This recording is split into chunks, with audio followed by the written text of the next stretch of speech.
Yes, yes. Whew. Happy Thursday, y'all. Happy Friday Eve. It's your boy T Tail.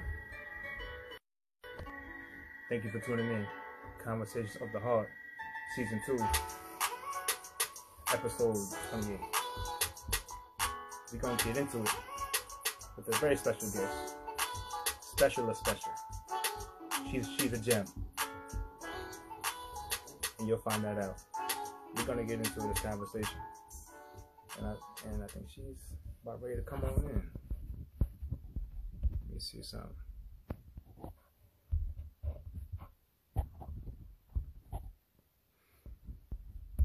I know she was just in here. You can't hear me?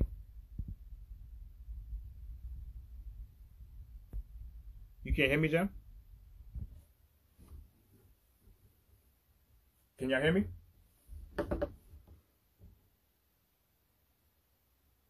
Yes, no.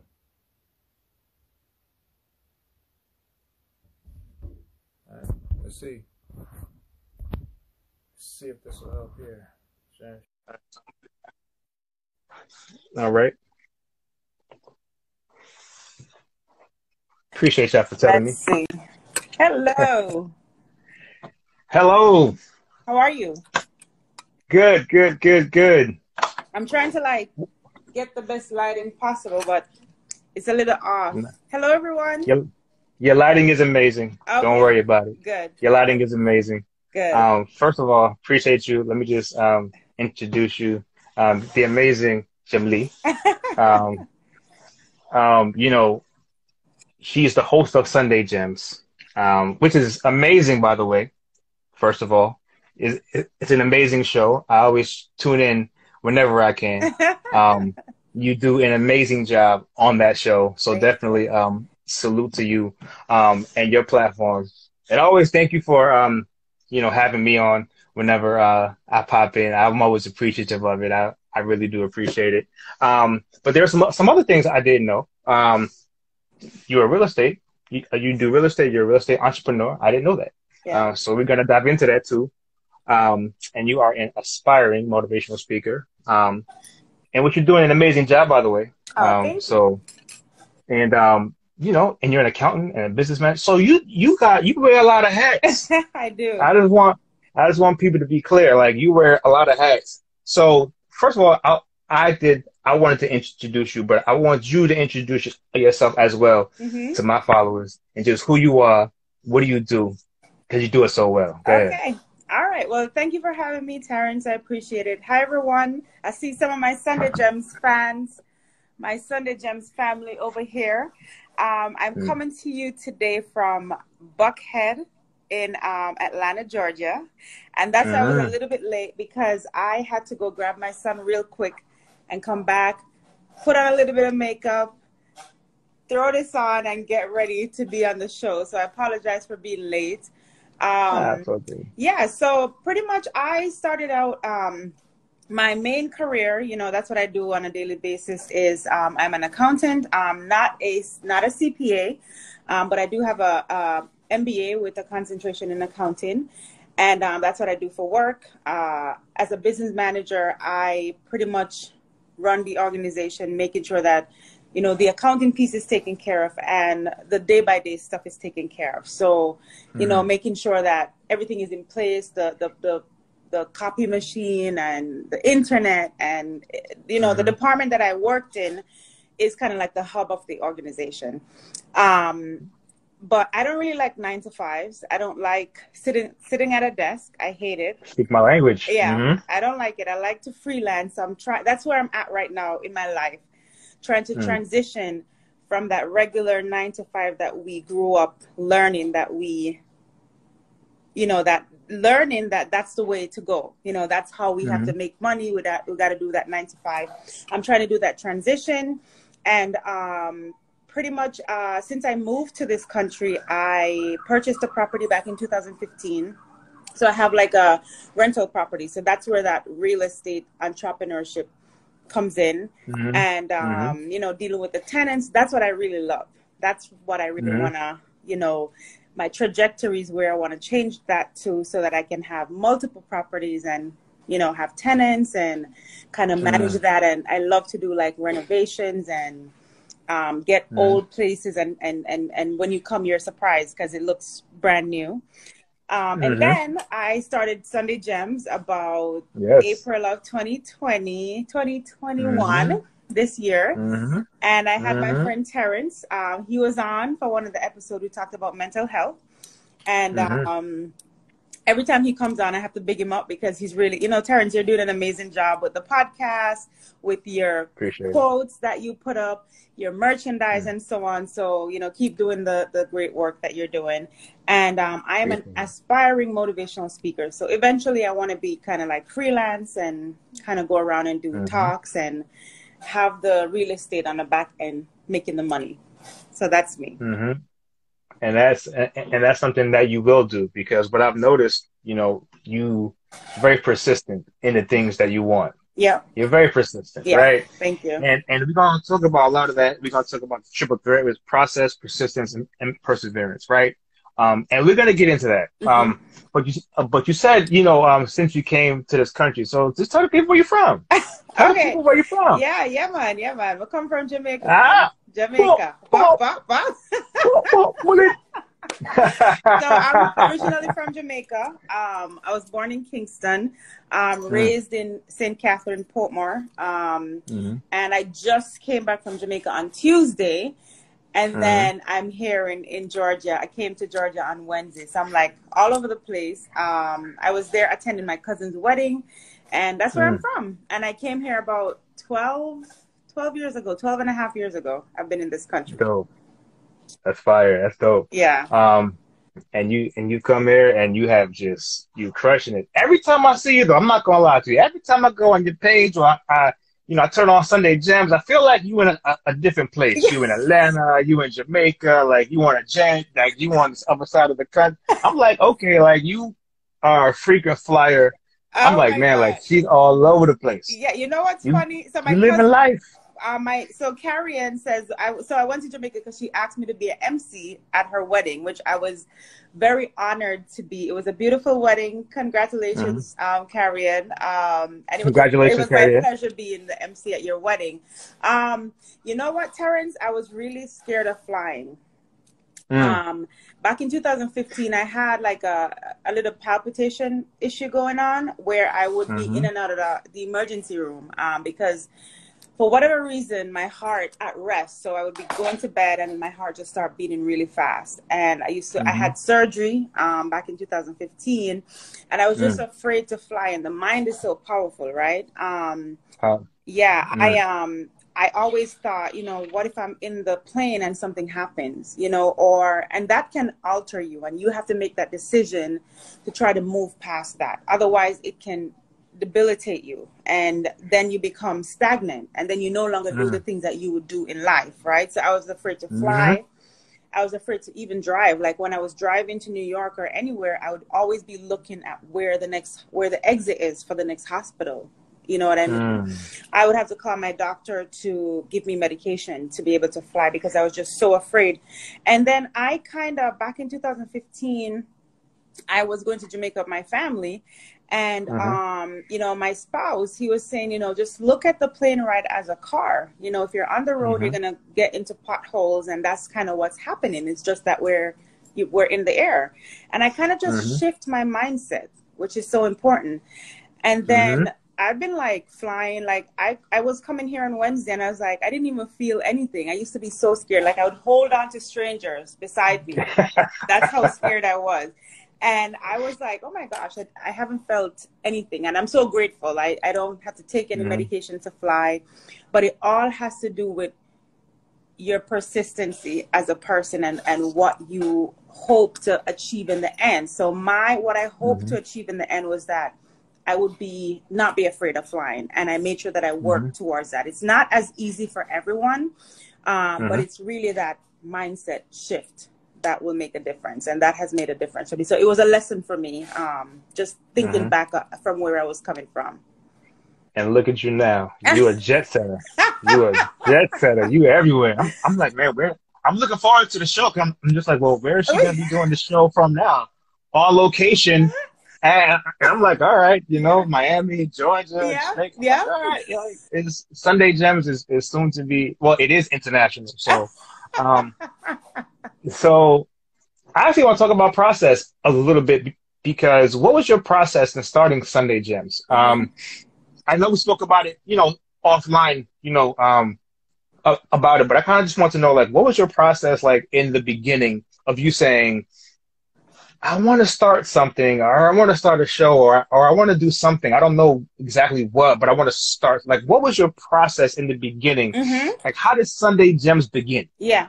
So I learned this word about in 2018, right? So I would say that it was serendipity, right? Mm, So what happened was, all right, I always tell my story that I got pregnant at 16 with my daughter, had her at hmm 17. So I've hmm always known in the back of my mind that I wanted to share my story. I've always known that I wanted to motivate people because I felt like, you know, someone told me the other day, they said that I am a statistical outlier, right? I am an anomaly. mm, So not the mm. typical teenage mother, right? I Right. took that L and kind of turned it into a W, right? I tried my best and stayed persistent, and I always knew that I wanted to do that, but didn't really, you know, come on social media, but didn't really, you know, do much with it. But then hmm there's a lady in Jamaica. Her name is Crystal Tomlinson. She offered a course, right? It was a public speaking Okay. course. And I did public speaking in my bachelor's program and I hmm enjoyed it. You know, my teacher Well, loved it, and she actually brought me to the president of the college because I did this public speaking speech and wrote this paper, and it was so good. And I mm, always had that in the back of my mind. So when she advertised that course, I took the course. And a part of the homework was to be vulnerable, right? To make a speech and just put it on social media. And hmm if you go back on my page back in, I think it was February or January of hmm 2021, you'll see where I did this speech where I wrote it on a piece of paper and I started reading from the paper, and then I kind of threw the paper away. And when I did that, I got so many feedback. You know, people were saying, hmm "Oh my gosh, you're so good at this." And then I think it was actually 2020 that I did it because for Christmas, somebody bought me like a toy mic, a microphone. Ah, okay. And he Uh-huh. was like, "You did so good. You should do more of that. Like you would do good, you know, speaking." And he bought me the toy hmm microphone, and people kept telling me. And then I hmm started doing little 5-minute clips, motivational clips, and I started hmm putting those out. And then one Sunday, I was gonna do the motivational clip, and I'm like, let me go live. And I went Okay. live, Okay. and people came hmm on and they loved it. And then hmm they're like, "Are you doing it again next week?" And I'm like, "Yeah." So I did it the following week, and it was so I go to church on Sundays, and Sundays are when I feel, you know, after coming from church, I'm dressed up, I'm relaxed, and I'm like, I usually do it on a Sunday, and I'm like, Sundays. And then I'm like, Gemelee's Sunday Gems. I don't know. I just kind of put the two together, and that's how I came up with the name. So, you know, I didn't Great go name, do by the way. a business plan or anything. Right. I just went live, and that was it. And I just put this because I do it on Sundays, and I'm like, you know, Sundays at 8 o'clock, people are winding down to go to bed. Maybe I could do some little motivation that will, you know, help them to get through on Monday, and that's where that came from. Wow. And you know, it's just so funny how that happens and how our stories are similar in this way. It's Mm-hmm. that's how I started my show too. Mm-hmm. It just by no, I won't say by accident. It was just me and my boy just went on live one day and we had some real talk, some real conversation, like Mm-hmm. vulnerable conversations, like, and we was on for like an hour and a half, and then like all of a sudden, like that was the moment, like Mm-hmm. that was the thing, you know. I was getting a lot of DMs afterwards and like, oh, like we need more, and Yeah. I'm like, really, you Yeah. know, and then after that, then it just birthed into, you know, this whole thing, right? So And how long sometimes, ago was this? um, this was actually probably June of 2020. Okay. I think that that was right in the middle of the protests Yeah, for George George Floyd. Floyd. Yeah. And we went into a lot of that and how we're feeling and stuff like that. And as men, sometimes, you don't see that often. So, we really went in. And that's where that started. And then, and now we're talking over a year, Mm-hmm. talking about a year and a half later, Mm-hmm. um, gearing up to the end of season two. Yeah. And it's just things like that just happen. Like things like it's just like you just happen to just start something and you don't know the effect of it. Like when you started Sunday Gems, and now when you look back on it right now, you're like, wow, like look at where it Mm-hmm. started. Mm-hmm. Look at where I am. Mm-hmm. Look at how many people's lives that you've touched on Sunday Gems. Yeah. And and how much information that you've brought out to people, Mm-hmm. right? Mm-hmm. And you've developed that process. Like I've watched from the almost the inception of it, Yeah. right? Yeah. And to see where it is now, it's like, and I remember the conversations that we had offline, and it was just like to see where it is Yeah. then, Yeah. and to see where it is now. I think you were I've my got to say, second guest. My first, yeah, I'm trying to remember if it's first or I think I second. was. Yeah. I think I was Yeah. second one. Hmm. Because Yep. I went live and Georgia was on, and you saw that Georgia was on because you're friends with Georgia. And that's how I got to you, And then right? that was it. And I went on your Hmm. page and I'm like, And I think you came on and you were just like, spitting some gems. And I was like, let me see if I can get him on my show. Yeah, I was in the comments like, Yeah, yeah, yeah. yeah, yeah, and that's how that started, and that's amazing, and that's the powerful thing with social media is Mm-hmm. and this is the good part of social media, right? It's where look at how just from I can see you go live with Georgia from a friend, and then it's like it now from that brought forth me coming on your show a couple times, and now you're on my show, Mm-hmm. and that's just the positive power of what social media can do and bridging people together. Because I knew I wanted to have you on, and I was just like, when is the perfect time, Right. Right. and now, it's like just to see you. One, I'm proud of you. That's number one. Oh, thank you. Because when we first had this conversation and to see you you stuck with it, you've made it your own. Like Yep. you barely miss a Sunday. Mm-hmm. You know what I'm saying? Like you're very consistent. Yes. That is so important. And you're persistent, so I'm just super proud of you. And I'm looking to see more. Mm-hmm. And as far as the motivational speaking, Yeah. it's coming. Yeah. It's coming. It's coming. Thank you. And back to your story, just being a teen mom, right? Mm-hmm. And see, now this is why I say timing is everything, because when I wanted to do the show on process, persistence, and perseverance, that's you, Mm-hmm. right? And there's just certain topics that just fit certain people, Right. And I think now we're talking about perseverance, Mm-hmm. right? Mm-hmm. Being a teen mom is not easy. Yeah. Being a mom at all It's not is easy. not easy, right? So now adding to a point that being a teenage mom Mm-hmm. now, like Mm-hmm. that adds another layer to it, Mm-hmm. right? Mm-hmm. So because I salute all of the mothers. I love what you guys do. You guys are amazing, right? But when you're a teen mom, it's just something about it to me that even in my brain, I'm like, huh? Like, 'cause I can't even picture myself like raising a kid at that age. Like, because just thinking back to when I was 16, I was like, there's no way. I probably would have CPS, come knocking on my door. Right. Excuse me, can I have your kid, please? So it's just, what was that process like for you? Because I've heard a lot of different stories from teen moms and things like that. Mm-hmm. So sometimes they get shamed. Sometimes, there's schooling issues. Mm-hmm. Like, what was that process for you? And how did you persevere Mm-hmm. through all of that? Yeah. So I just want to, so OVOX says me having to benefit from all these amazing conversations. So, you're touching lives turn. So just keep up the good work. I just wanted to touch on that. Yes. Yeah. So let me tell you, oh my gosh, it wasn't easy.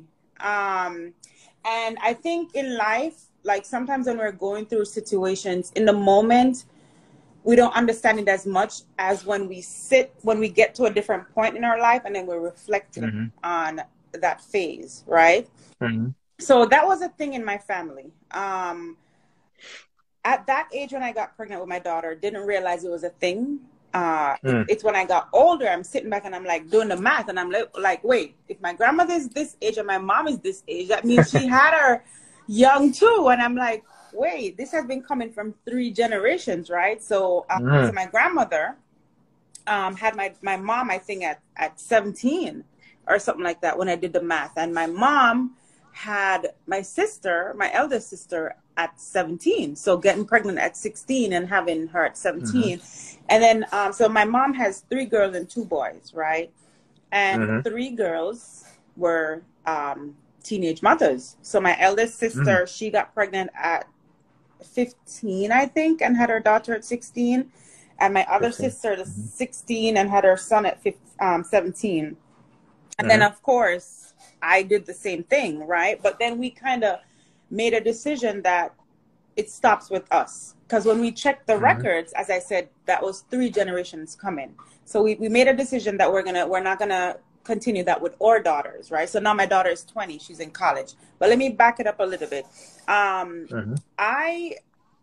found out that I was pregnant in December. I was in Jamaica. I was in the 11th grade. So in Jamaica, school goes up to 11th grade, and then you figure out what you're going to do from there, unlike America where it goes up to 12th grade, right? Right. So I found out I was pregnant in December, and I actually was really skinny, contrary to what I look like right now. But I was super skinny. Stop it. I was super skinny, and you could not tell that I was pregnant until I was like 7 months pregnant. So I actually could have continued to go to school, but I was so sick. I couldn't go. I was sick for the entire 9 months. Every single day I would vomit, everything. I just was really sick. So I couldn't go to school. But in Jamaica, we have what is called CXC, right? You know how you guys study for the SATs here in America? Yes. In Jamaica, we do the CXC. And once you pass the exams, then you can either get a job or you can use it to go to college, right? To further your education. So in 11th grade, you take your CXCs. And I had already signed up. My mom paid the money, everything. And here I am, pregnant, right? So I remember one day I said to my sister, because I think I have this boldness about me, which is good and bad, right? It's good because I can use it to get through in life, but sometimes I can get in trouble if I'm too bold. So I remember I said to my sister, you know, I want to do my exams because my mom already paid for them. And she's like, I'll take you, you know, and I'm grateful that my sister Georgia was supportive of me.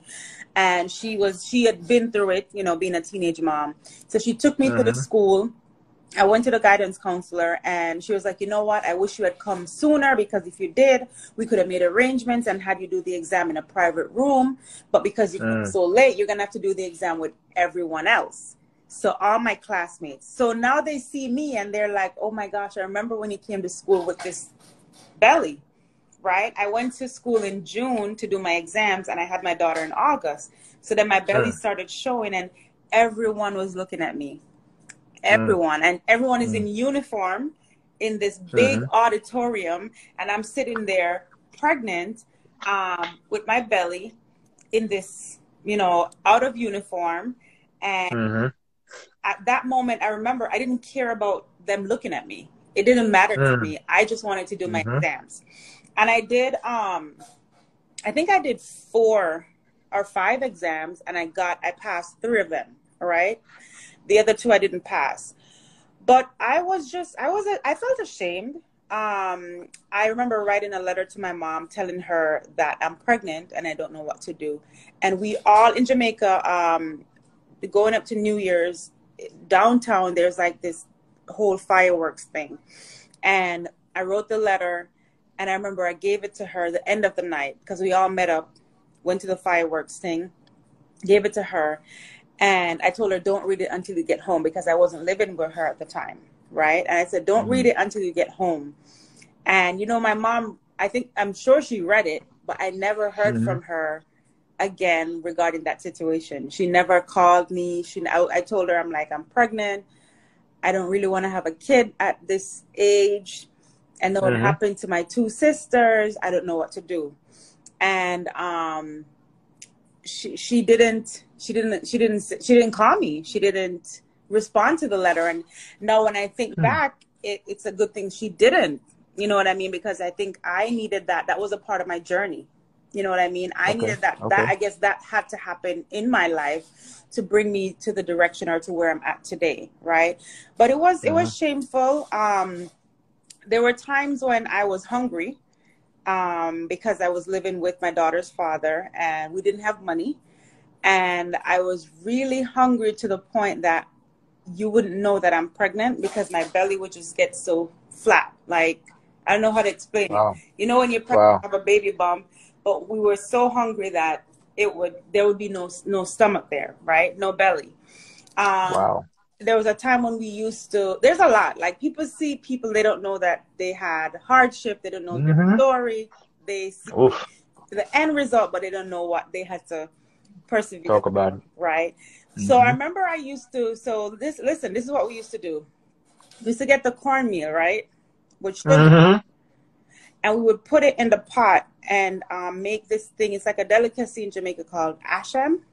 My Jamaicans on here will know exactly what I'm talking about. But we used to put it in the pot and kind of like parch it. I don't know if you know that term. And we would eat it and then drink water. Because it's almost like when it goes into your system, it expands. But there were times when I was hungry, right? Being pregnant with my daughter. And pretty much, you know, my grandmother eventually reached out to me.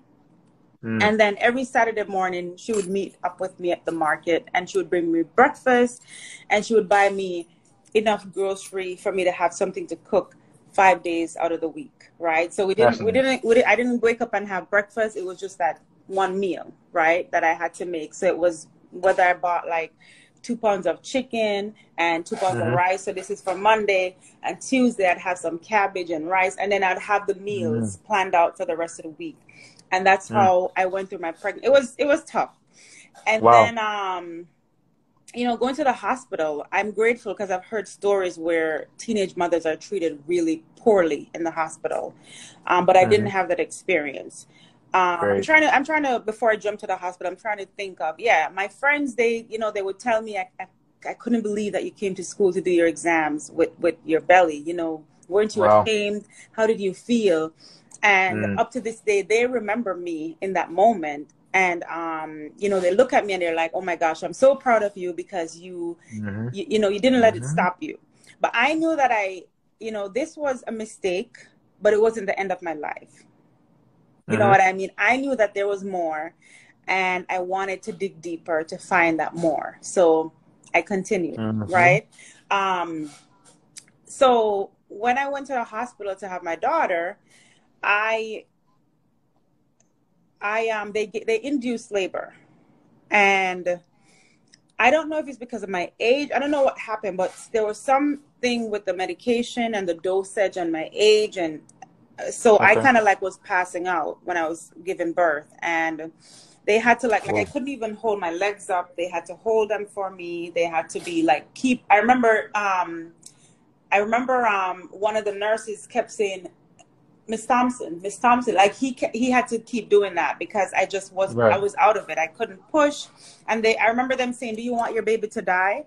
And I'm like, no. And you're like, well, you need to push, you know, but I couldn't. I was so weak. But eventually I had her and she was healthy, beautiful. And after I had her, I started there was a program, it's called Youth Services, right?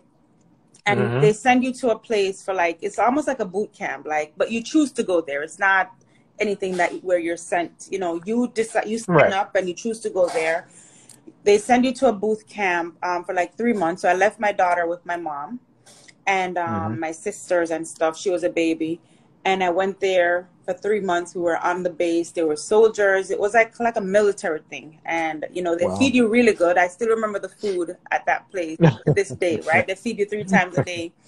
and they wake you up like at 4 a.m. and you have to do push-ups, and it was really good discipline, and I think that helped to shape me, right? So I chose to do that program.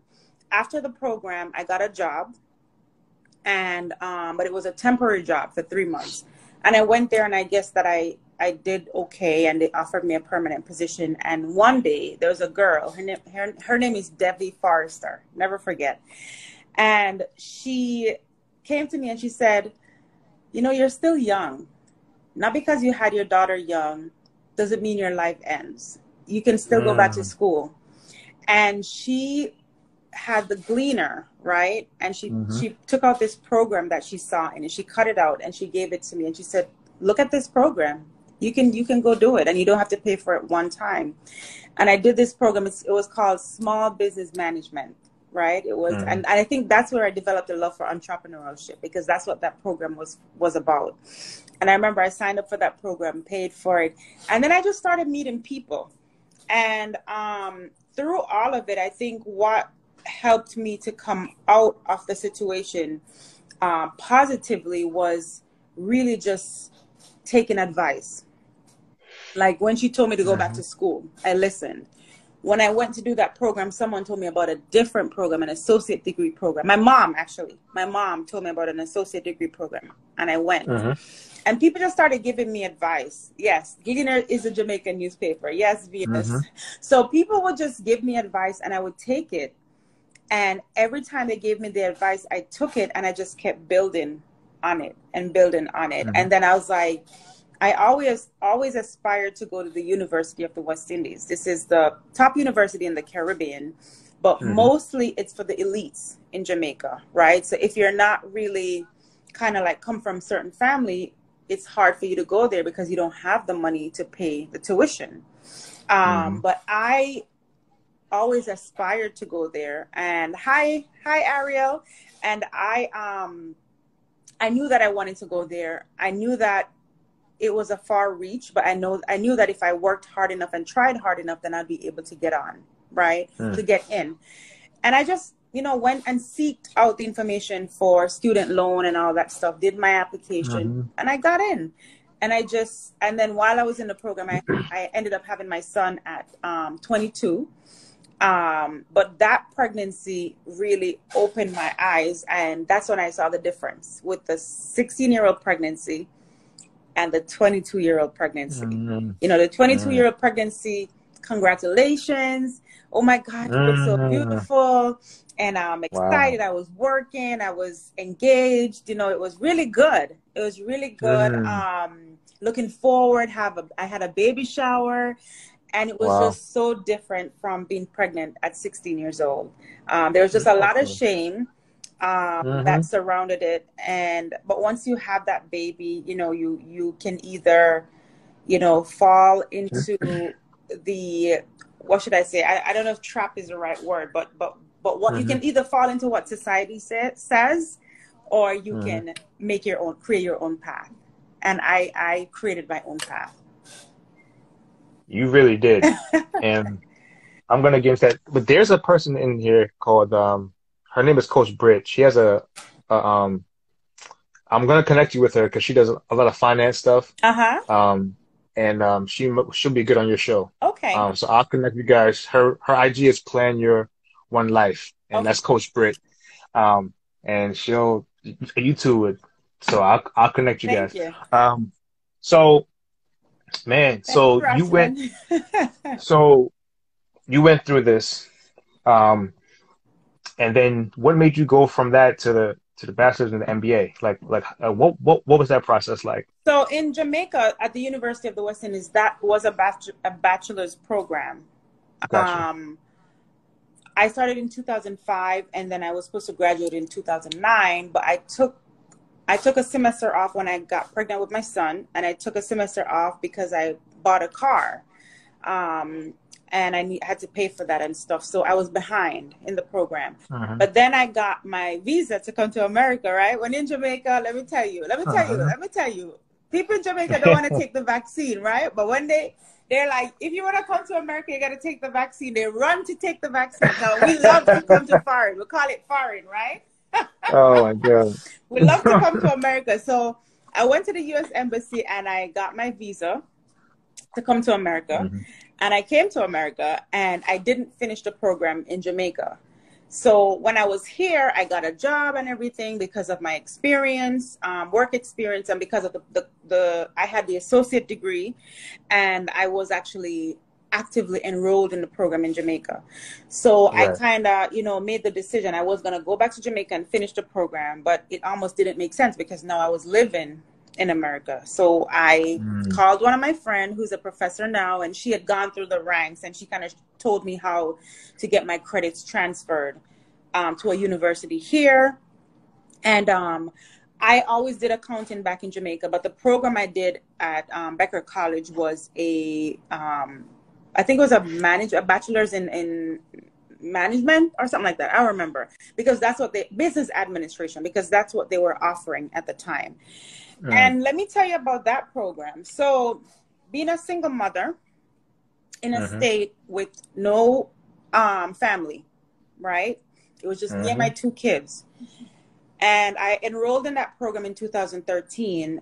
And I remember I started feeling embarrassed because I was like, okay, I'm old and I need to finish this degree. Okay. Right? So it was an accelerated program where you do a class every 6 weeks.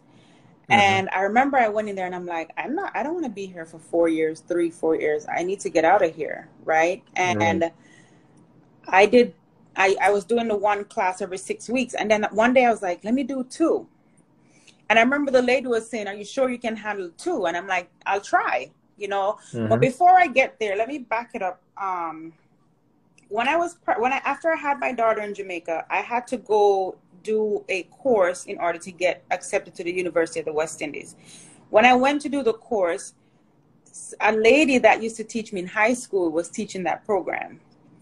And I remember she saw me and she was like, oh, you're coming back to school? And I said, yes. And she said to me, it makes no sense you come back if you're just going to do the same thing over and over. It's a waste of money. Wow. And I never went back to her class. And I stayed home and I self-studied, and I passed that exam that I needed to get into the program. And I had to revert to that because as I got older, I reflected on how much of a shame it was that she, as a teacher who's supposed to be inspiring us to do better, if I'd listened to her, I would have dropped out of that program. I would have just dropped out completely. I was ashamed when she said that. She's basically saying, don't waste your time because you already got pregnant. Why are you doing this again? You got your chance, you got your opportunity. So I just want to remind the viewers not to listen to the naysayers, right?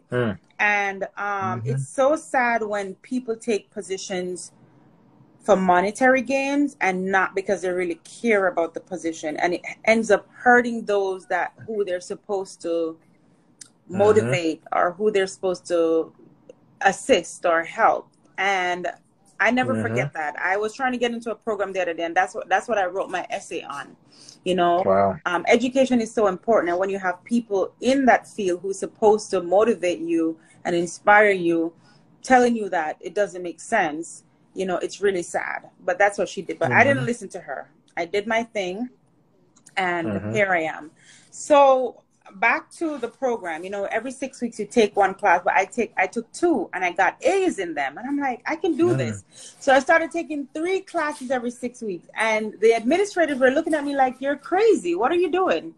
So I remember I used to, classes was from 6 to 6, 7, 8, 9, 10. Yeah, 6 to 10. And by the time I got home, it was 11 p.m. So I had to get a babysitter for my kids. And it was a lot of sleepless nights. I remember waking up on Sunday mornings to write my papers and all of that. And I graduated in 2 years, right? But you want to know what's crazy? I graduated summa cum laude in 2 years. Yeah. Yes. Okay. Class. So, sometimes if you're able to put your mind to something, we can achieve anything that we want to achieve. We just have to be persistent and put our mind to it. Right? Trust. What's that? What's that word? What's that word? Persistence is key. Persistence. We gotta be persistent, right? And that's what I did. And I did the bachelor's program.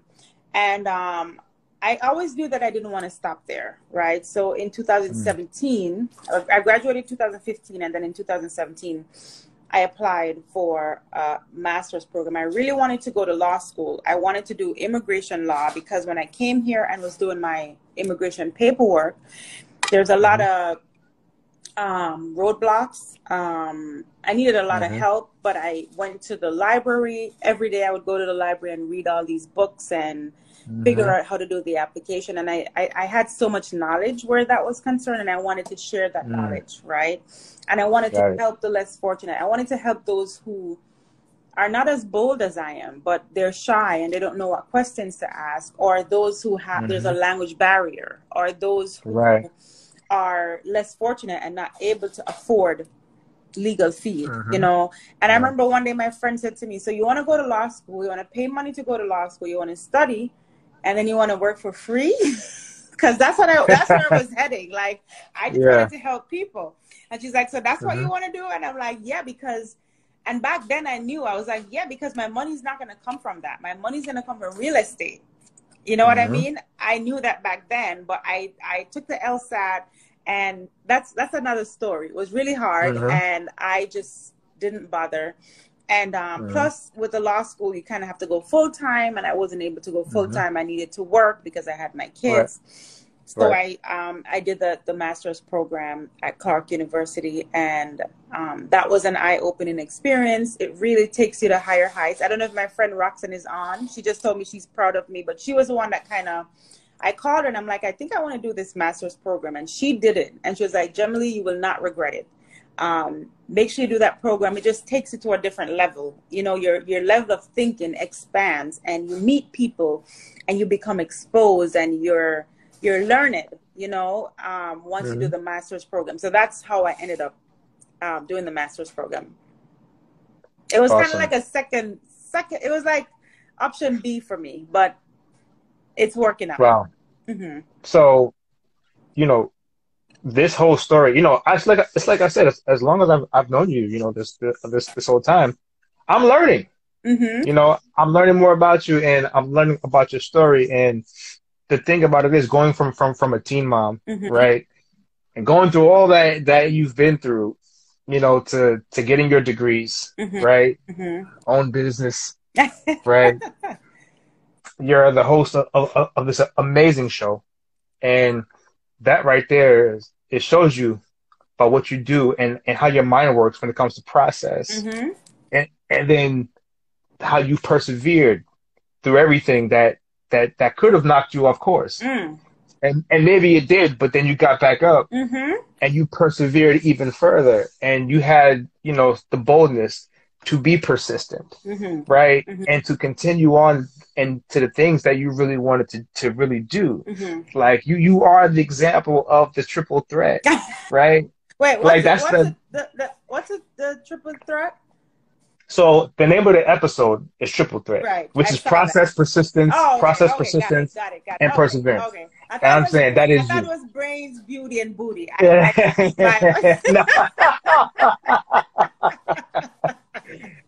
Hey, that's a different type of triple threat.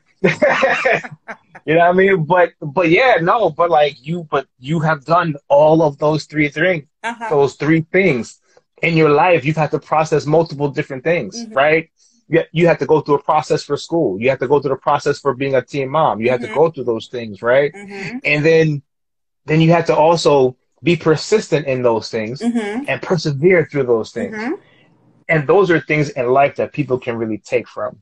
And so again, I'm super proud of you, because a lot of people wouldn't be in your position today, and that are not in your position today, right?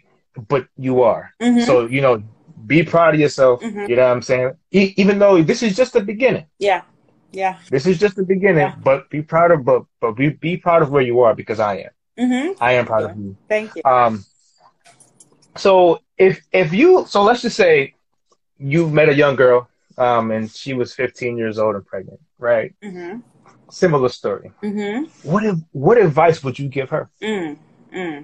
So my advice would be, you know, in life doesn't end here.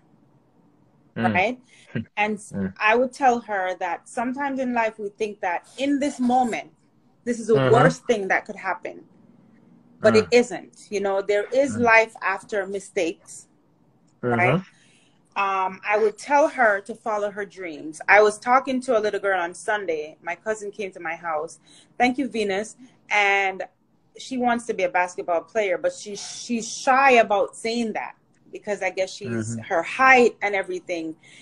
And I'm like, listen, anything you want to be, you can be, right? Mm. So my Mm. advice to a little girl that's pregnant right now is never listen to the naysayers. Follow your Mm. dreams and always believe that anything that you want to do, as long as you put your mind to it with hard work and dedication, that you can do it, right? And in this Mm-hmm. moment, this mistake does not define the rest of your life. Mm-hmm. Mm-hmm. And that's true. You know, I think and even in those times where we feel like it's a mistake, Mm-hmm. right? Sometimes they're not mistakes. Yeah. They're just a part of the For sure. journey, Yeah. you know, and it really gets you to exactly where you are supposed to be, right? Mm-hmm. And I think that sometimes it's like because we're always our own worst critic, right? So it's like, oh, well, man, I really messed up, or I really shouldn't have did that, you know, but it's like, if I didn't do that, would I be where I am right now? Right. And so if we believe that everything works out for our good, right, then that means that we are exactly where we need to be Mm-hmm.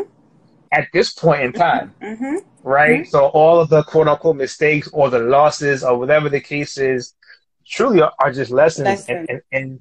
and detours, right? Because life, sometimes people think that life is just a straight line up. Mm-hmm. You know what I'm saying? But it's not. Mm-hmm. Life is all types of messy and it just goes like this. Mm-hmm. But nevertheless, the one thing is you can't get lost with a GPS. You know what I'm saying? So at the end of the day, you will still get to your destination Right. Mm-hmm. when you need to get to it. You may not get there in 30 minutes. You might say, updating route, and now it adds on another 15 minutes, and now it's 45 minutes, and now and then now you're upset. Yes. So that happens to me. Yeah. Now I'm upset. Yeah. It's 45 minutes. I'm almost late for work. Yeah. All of a sudden now there's an accident. Oops, updating. Now it says an hour and 10. Woo. But at the end of the day, you will get there. You will get to your destination. Mm-hmm. And maybe because of the detours, it stopped you from a worse problem that you could have had along the way. So a lot of times those mistakes that we think that we made, honestly, those could just be hey, bumps in the road, blips in the road. And it could have actually prevented you from actually making an even larger catastrophe of a mistake, right? So it's you know, so it is what it is. You know what I'm saying? Like, you are an inspiration to us all. Mm-hmm. You know what I'm saying? Even to myself, I've learned a lot. Right. And you have the right name. Right. Sunday Gems, because you drop a lot of gems. Yeah. Right? Yeah. But this conversation is truly amazing. So what I want to know from you is, what is next for you? Like, what is next? I mean, you've accomplished a lot. You know, Mm-hmm. entrepreneur, speaker, show, MBA, Mm-hmm. like, you got a lot of hats. Like, you wear a lot of hats, including mom, Yeah. and everything else, right? So what's next for you? Like, what is the next step for you? Yeah. So I told you I hate 9-to-5s, right? Talking my language. Yeah. So I've been back and forth in Atlanta because I'm hoping to move here. Because I feel like I have this calling where I can take my Sunday Gems to another level, but it has to be somewhere else. Like, I live in Massachusetts. It's not going to be in Massachusetts that I'm going to be able to do that, right? So I want to do workshops. I want to create a space for mostly women, right? Where you come to this workshop and I'm serving brunch, right? So picture this with me, right? I'm serving brunch, right? There's mimosas. You dress up beautifully that day. Like, that day, you remind yourself of the power you have as a woman. You remind yourself how good you look. You remind yourself that, the kids and the husband and everything that's going on today is about you. right? And I want you to come to that room. We're going to be serving brunch. We're going to be serving mimosas. We're going to have workshops. We're going to have speakers. We're going to have music. It's going to be a day where you will always remember. It's going to be a day that brings you out of all the pain and the trouble and the drama that is going on in your life, right? And I want you women to walk away in that moment. I want them to walk away from that workshop reminded that they can be who they want to be, that life doesn't end here, that it's not, you know, it doesn't end with the kids, it doesn't end with the divorce, it doesn't end with the breakup, right? That's how I want them to walk away from that workshop. And basically, that's what I want to do. I want to do workshops. I want to do motivational speaking. I want to invite speakers. I want people like myself to come and tell their story, because there's so many people who have stories to tell. You know, I want to create that space for them. I want to take my Sunday Gems to the next level. Want to do marketing and brand it. And I want to acquire a few more properties so I can have the money on the back end brewing while I'm doing all this stuff here to uplift others. You know, what I'm doing, I'm not doing it. I don't want to do that to make money. I don't want to do Sunday Gems to make money. I don't want to do my workshops to make money. I want to have the real estate on the back end, making money to support, you know, me flying from one place to the next or paying my bills. But on the front end, I want to give back as much as I can. That's amazing. And I know that you're going to do it, because I already see it. I already see the vision already. Yeah. You know, I already see the vision. And we're similar in some ways of where I want to take this whole thing. Different, but, you know, definitely it's along the same lines. But listen, I want to tell you that thank you for doing this. That's number one. I really do appreciate your time. You have inspired me. You have inspired, I know, a lot of women out there right now who are going through a lot of the similar things. And I know there is a young woman right now that is going to hear this and is going to be inspired and blessed by it. And speaking of, I know you said that you go to church every Sunday. And, you know, how has faith played a big part in your life, you know, to kind of help you grow and get through these times? Yeah, so I've never known a love like the one that I feel that I get from God. You know, you could be in relationships and, you know, the guy or the girl say they love you, but there's just this different love that you know that it's true, and you know that you don't have to question it, you know, when you have that faith. And it also is something to fall back on, you know. I can't come and kneel in front of you, Terrence, and pray and be like, oh, you know, save me, you know, give me strength. I can't do that, but I have my supreme being that I'm able to pray to, right? So that brings comfort. That brings some satisfaction. It brings balance, you know, knowing that it doesn't matter how hard the situation is, I can pray to my higher power, you know. Just being in the presence of God and listening to the word. And believing and understanding that, you know, in the beginning of the Bible, it says, in the beginning, the word was God, and God was the word, and the word was with God. It's true, you know, and for me, I believe that for me to be able to speak, I also need to know the word. And I believe that the Bible is the manual for life. Every single thing that we purchase, you know, this thing here, this Airwick machine, right? It came with a manual. Everything comes with a manual.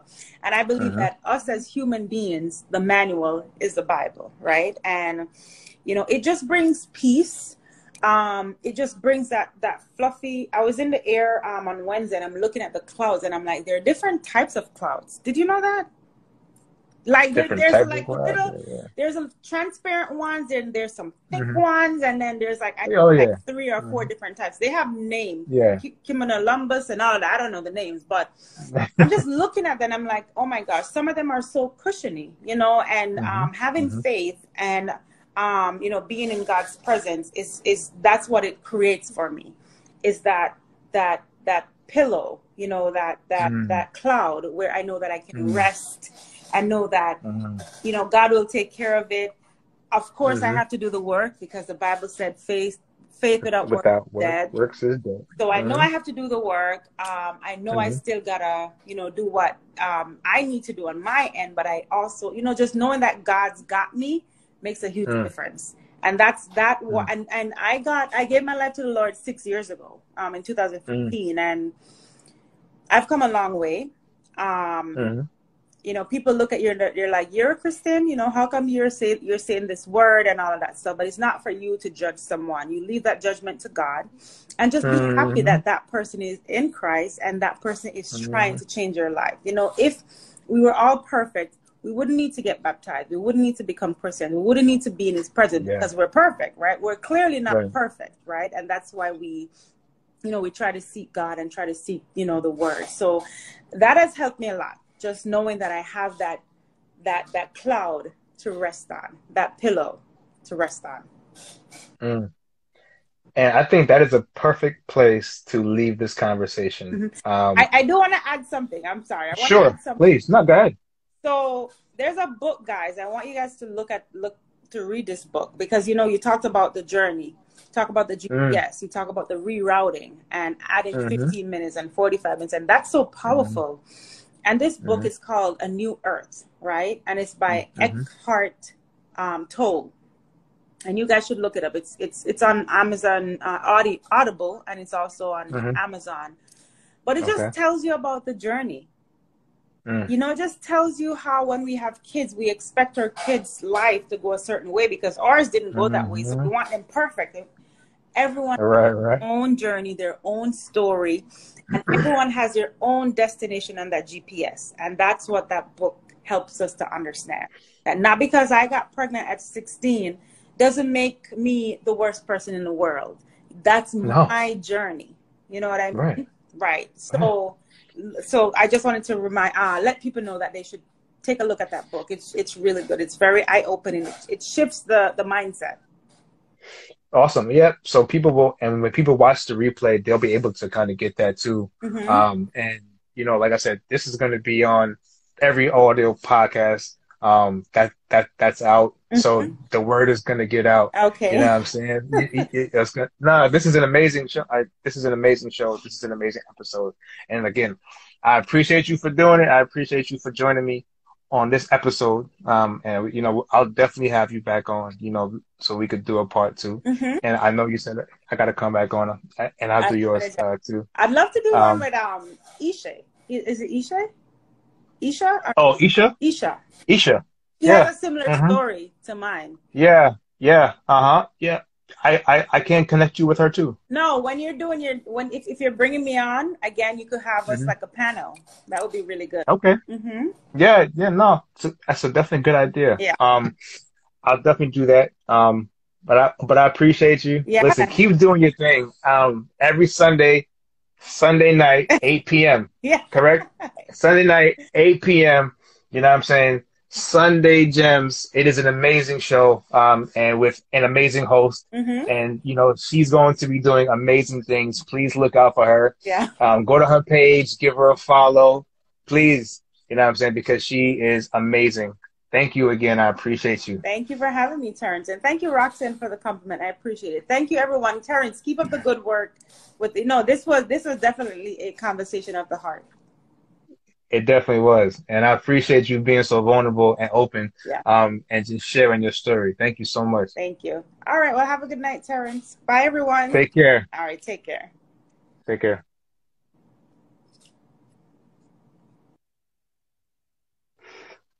Whoo. Appreciate y'all for tuning in. Be sure to tune in next Thursday for another incredible episode that we are going to have with a special guest. We are going to be getting into a lot of different conversations next week. Powerful conversations surrounding faith and transition. So that's going to be a definite show you do not want to miss with a special guest, Shania Arnold. And we're going to get into it, though. But appreciate you.